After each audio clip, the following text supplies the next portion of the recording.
എല്ലാവർക്കും നമസ്കാരം. Food and ക്രാഫ്റ്റിലേക്ക് സ്വാഗതം. ഇന്ന് ഞാൻ വന്നിട്ടുള്ളത് കൃഷിയെ ഇഷ്ടപ്പെടുന്ന എല്ലാവർക്കും യൂസ്ഫുൾ ആയിട്ടുള്ള നല്ലൊരു ടിപ്പുമായിട്ടാണ്. അപ്പോൾ കുറച്ച് ദിവസം മുമ്പ് ഞാൻ പച്ചമുളകിൻ്റെ ഒക്കെ ഒരു വീഡിയോ ഇട്ടിട്ടുണ്ടായിരുന്നു.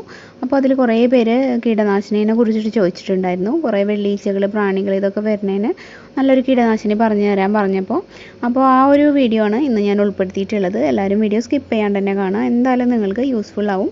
അപ്പോൾ വീട്ടിൽ നമുക്ക് എപ്പോഴും അവൈലബിൾ ആയിട്ടുള്ള സാധനങ്ങൾ വെച്ചിട്ടാണ് ഈ ഒരു കീടനാശിനി ഞാൻ തയ്യാറാക്കിയിട്ടുള്ളത്. അതുകൊണ്ട് തന്നെ എല്ലാവർക്കും ചെയ്യാൻ പറ്റുന്നതാണ്. അപ്പോൾ വീഡിയോ കണ്ടു നോക്കിയിട്ട് അഭിപ്രായങ്ങളൊക്കെ പറയാൻ മറക്കരുത്. അപ്പോൾ ഇനി അധികമൊന്നും പറഞ്ഞു നീട്ടുന്നില്ല, ഇന്നത്തെ വീഡിയോ നമുക്ക് തുടങ്ങാം. ഈ ഒരു കീടനാശിനി ഉണ്ടാക്കാനായിട്ട് നമുക്ക് ആവശ്യമായിട്ടുള്ളത് സവാള, വെളുത്തുള്ളി ഇതൊക്കെയാണ്. അപ്പോൾ നമ്മുടെ വീട്ടിൽ കിച്ചണിൽ എപ്പോഴും ഉണ്ടാകുന്ന സാധനങ്ങൾ തന്നെയാണ് ഞാൻ ഉപയോഗിച്ചിട്ടുള്ളത്. ആദ്യം ഞാനിങ്ങനെ ഒരു ചെറിയ സവാള എടുത്തിട്ടുണ്ട്. അപ്പോൾ ചെറിയൊരു തോതിൽ ഞാൻ കാണിച്ചു തരാം. നിങ്ങൾക്ക് കുറേ ചെടിയൊക്കെ ഉണ്ടെങ്കിൽ കൂടുതൽ എടുത്താൽ മതി കേട്ടോ. അപ്പോൾ ചെറിയൊരു സവാളയാണെങ്കിൽ ഒരു 2-3 അല്ലിയൊക്കെ വെളുത്തുള്ളി മതിയാവും.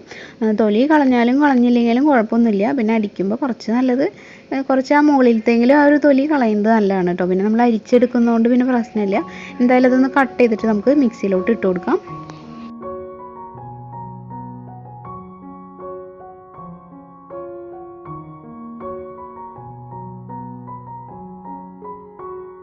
കണ്ടോ, ഞാനിപ്പോൾ ഇതുപോലെ അരിഞ്ഞിട്ടിട്ടുണ്ട്. ഇനി ഒരു 1/2 ഗ്ലാസ് വെള്ളം ഒഴിച്ചിട്ട് ഒന്ന് വേഗം അരച്ചെടുത്തിട്ട് കാണിച്ചു തരാം കേട്ടോ.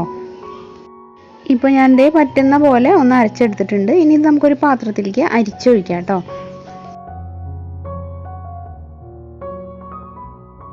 ഇനി നമുക്കിതിലേക്ക് ചേർക്കേണ്ടത് 1 ടീസ്പൂൺ ഇങ്ങനെ ഫുള്ളായിട്ട് മുളക് പൊടിയാണ്. ഇത് എല്ലാം കൂടെ ഒന്ന് ചേർത്ത് നന്നായിട്ട് മിക്സ് ചെയ്യുക. ഇനി നമുക്കിതിലേക്ക് 1 ലിറ്റർ വെള്ളം കൂടെ ഒഴിച്ച് കൊടുക്കാം. അപ്പോൾ ഇത് ഓൾറെഡി 1 ഗ്ലാസോളം വെള്ളമുണ്ട്. ഇനി 1 ലിറ്ററും കൂടി വെള്ളം ഒഴിച്ചിട്ട് നമുക്കിത് ഒരു ദിവസം ഫുള്ളായിട്ട് അടച്ച് വയ്ക്കാം കേട്ടോ. അപ്പോൾ പിറ്റേ ദിവസം തുറന്നിട്ട് അത്രയും തന്നെ 1 ലിറ്ററും കൂടി വെള്ളം ഇതിലേക്ക് ഒഴിച്ചു കൊടുക്കണം. അപ്പോൾ ഇത് കറക്റ്റ് അത്രയും തന്നെ അളവിൽ ഒഴിച്ചിട്ട് നന്നായിട്ട് ഡയല്യൂട്ട് ചെയ്തിട്ടാണ് നമ്മൾ ഉപയോഗിക്കേണ്ടത്.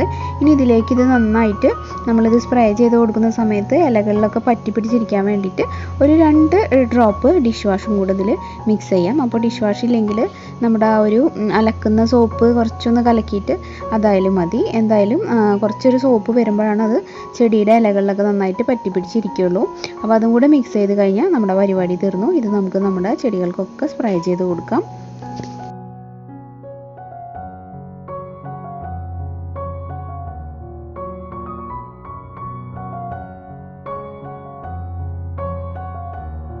അപ്പോൾ കുറച്ചധികം ഉണ്ടാക്കി കഴിഞ്ഞാൽ നമ്മുടെ എല്ലാ ചെടികൾക്കും നമുക്ക് ഇതുപോലെ തന്നെ അടിച്ചു കൊടുക്കാം കേട്ടോ. വലിയൊരു സ്പ്രേ ബോട്ടിലാക്കിയിട്ട് പയറിനോ അതുപോലെ പച്ചമുളക്, പയർ, തക്കാളി എല്ലാത്തിനും നമുക്ക് ഇലകളുമ്മ വന്നിരിക്കുന്ന പ്രാണികളൊക്കെ പോകാൻ വേണ്ടിയിട്ട് ഇത് ആഴ്ചയിൽ ഒരിക്കലെങ്കിലും ഒന്ന് അഴിച്ചു കൊടുക്കുക.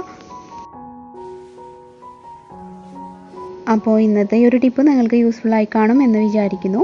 സവോളയും വെളുത്തുള്ളിയും അതുപോലെ മുളകൊക്കെ നമ്മുടെ വീട്ടിൽ എപ്പോഴും ഉണ്ടാവുന്നതാണ്. അതിൻ്റെയൊക്കെ ആ ഒരു കോമ്പിനേഷൻ വരുമ്പോൾ ആ ഒരു സ്മെല്ല് നമ്മുടെ കീടങ്ങൾക്ക്, ചെറിയ ചെറിയ പ്രാണികൾ, ഫ്ലൈസിനൊന്നും തീരെ പിടിക്കില്ല. അപ്പോൾ അവർ അതിൽ നിന്ന് പറന്നു പോയിക്കോളും. അപ്പോൾ നമുക്ക് അങ്ങനെ നമ്മുടെ ഒരു പ്രശ്നം പരിഹരിച്ചെടുക്കാൻ പറ്റും കേട്ടോ. അപ്പോൾ വളരെ സിമ്പിളായിട്ടുള്ള ഈ ടിപ്പ് നിങ്ങൾ ട്രൈ ചെയ്ത് നോക്കുക. ഇഷ്ടമായെങ്കിൽ എന്തായാലും ഈ വീഡിയോന് ഒരു ലൈക്ക് തരിക. ഇത് നിങ്ങളുടെ ഫ്രണ്ട്സും റിലേറ്റീവ്സും ഒക്കെ ആയിട്ടൊന്ന് ഷെയർ ചെയ്യുക. അതുപോലെ പുതുതായിട്ട് ആരെങ്കിലും നമ്മുടെ ചാനൽ ഇപ്പോൾ കാണുന്നുണ്ടെങ്കിൽ ഒന്ന് സബ്സ്ക്രൈബ് ചെയ്തിട്ട് നമ്മുടെ ഫാമിലിയിൽ ജോയിൻ ചെയ്യുക കേട്ടോ. സബ്സ്ക്രൈബ് ചെയ്യുമ്പോൾ ബെല്ലൈക്കൺ ക്ലിക്ക് ചെയ്യാനും ഓൾ എന്നുള്ളൊരു ഓപ്ഷൻ എനേബിൾ ആക്കാനും മറക്കരുത്. എന്നാലേ കറക്റ്റായിട്ട് നോട്ടിഫിക്കേഷൻസ് ഒക്കെ കിട്ടുള്ളൂ. പിന്നെ പ്രാർത്ഥനാസ് വേൾഡ് സമയം കിട്ടുമ്പോൾ എല്ലാവരും കണ്ടു നോക്കിയിട്ട് സപ്പോർട്ട് ചെയ്യണം കേട്ടോ.